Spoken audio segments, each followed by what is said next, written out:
তোমরা প্লিজ কিন্তু আমার কথাগুলো একটু মনোযোগ সহকারে শোনো। আমি জানি খুব নিতান্তই আমি একটা ছোট্ট ব্লগার। আমি এপি ব্লগসের মানে প্রিয়া এবং আমাদের সবার চোখের মণি, নয়নের মণি আমি আয়ুষকে নিয়ে কতগুলো কথা বলতে এলাম। মনে করলাম যে আজকে এই কথাগুলো বলা অবশ্যই দরকার। আমি বিগত অনেকদিন ধরে ভিডিও দেখছি, সমস্ত ভিডিওই আমি ফলো করি তোমাদের।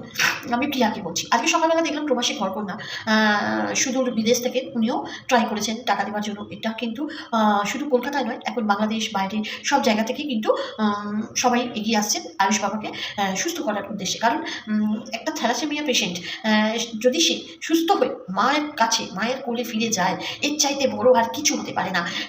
মানে এর চাইতে খুশি মানে পৃথিবীতে আর কিছু হতে পারে না একটা মায়ের কাছে। তো সন্তান যদি সুস্থ না থাকে তাহলে প্রত্যেক মায়েরই কিন্তু একটা চিন্তা শেষ থাকে না, রাতের ঘুম বলতে পারে উড়ে যায়। তো আমি বেশি কথা বলবো না, শুধু একটাই বলবো, এই যে দেশ বিদেশ বাংলাদেশ যে যেটুকু পাচ্ছে কিউআর কোডে তোমাদের টাকা পাঠাচ্ছে, সেটা আমার মনে হয় এই যে এত লাখ লাখ টাকা উঠছে তোমাদের, কিছু মনে করো না প্রিয়া। আমার মনে হয় তোমার এটা কোনো দায়িত্ববান মানুষের কাছে রাখা উচিত, হ্যাঁ, যে কিনা কত টাকা ঢুকছে, কত টাকা হচ্ছে, সে পুরোটাই টোটালটাই জানবে। কারণ দেখো, তোমরা ওয়াইটি থেকে যেটা পাও সেটাতে কিন্তু তোমাদের সংসার ভালো মতো চলে যায়, তুমি নিজেই বলেছো। আর এখন তোমাদের গাড়ির ইনকাম কিন্তু যথেষ্ট ভালো, মানে তুমি নিজেই বলেছো। তো তাহলে তোমাদের আর কোনো সমস্যাই থাকছে না। এখন শুধু আয়ুষ বাবার চিন্তা, আয়ুষ বাবাকে কীভাবে সুস্থ করে তার চিকিৎসা করিয়ে যাতে তোমার কোলে সে সুস্থভাবে ফিরে আসে। তো আমি এটাই বলবো যে তুমি একজন দায়িত্ব কাউকে দাও, যে কিনা এই টাকাটা পুরোপুরি আয়ুষ বাবার জন্য খরচ হবে।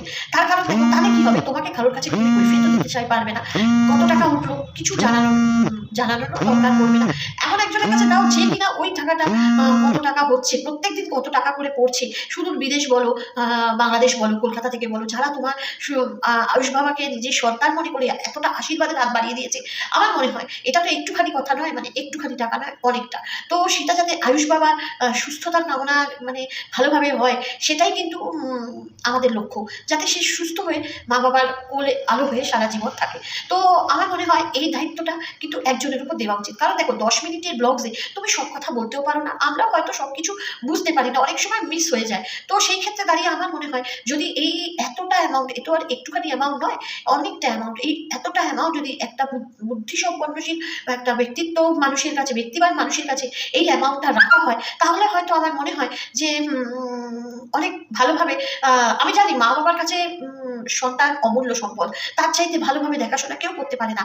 সে তার কাছে সে মানে সন্তানের কাছে মা বাবা হলো ভগবানের মতন। কিন্তু তবুও যেখানে অসুস্থতার প্রশ্ন, সেখানে আমার মনে হয় যে এই যে এত লাখ লাখ টাকা উঠছে, সেই টাকাটা কিন্তু যে ব্যাংকে রয়েছে, আমার মনে হয় একজনকে দায়িত্ব দেওয়া উচিত, যে কিনা প্রতিনিয়ত মানে অ্যাকাউন্টে কত পড়লো, কি হলো, মানে যদি লাগে আরও দেওয়া যাবে, যে 1 মাস 2 মাস 3 মাস সবাই আমরা হেল্প করতে রাজি আছি। কিন্তু আমার মনে হলো এটা যে কিছু মনে করো না যদি কোনো ভুল বলে থাকি প্রিয়া, হয়তো মা বাবার চাইতে ভালো সন্তানকে কেউই দেখতে পারে না। কিন্তু কি জানো তো, কখন কি প্রয়োজন হয়, কখন কি লাগে না লাগে, একজন যদি দায়িত্ববান ব্যক্তি এইটা পুরোটা দেখাশোনা করে, আমার মনে হয় সেই ক্ষেত্রে অনেকটা তোমার রিলিফও পাওয়া যাবে। আর ওয়াইটি কেন, শুধু বিদেশেও মানে সবাই সবকিছু জানতে পারবে। কারণ তোমার পক্ষে একা ব্লগ দিয়ে সবকিছু দেখাশোনা করে কথা, এই যে নানান কথার সম্মুখীন হচ্ছ, এই কথাগুলো কিন্তু তোমাকে আর শুনতে হবে না, আমার এটা মনে হলো। তো আমার মনে হয় যে যদিও মা বাবার চাইতে ভালো কেউ রাখতে পারে না, কিন্তু আমরা চাই আয়ুষ বাবা আমাদের চোখের মণি, নয়নের মণি, তোমার কাছে সুস্থভাবে ফিরে আসুক। এবং এটা আমি বলতে চাই, যেন এই টাকার যে টাকা উঠছে, যে লাখ লাখ টাকা তোমাদের উঠছে, সেটা আয়ুষ বাবার চিকিৎসার জন্য, যেটা সবাই স্নেহের হাত, ভালোবাসার হাত, আশীর্বাদের হাত বাড়িয়ে দিয়েছে, তার জন্য কিন্তু একজন এমন কাউকে রাখো যে কিনা প্রতিনিয়ত এই টাকাগুলোর হিসাব নিকাশ রাখবে, আর যাতে আয়ুষ বাবার চিকিৎসাটা অনেক ভালোভাবে হয়। তো চলো, এইটুকুই বলার ছিল আমার। যদি কোনো ভুল বলে থাকি অবশ্যই কমেন্ট বক্স খোলা রইল, মার্জনা করে দিও। তবে দেখো, আমরা সবাই মা তো, দিনের শেষে মনেই হয় যে আমার সন্তানটা যেন দুধে ভাতে থাকে।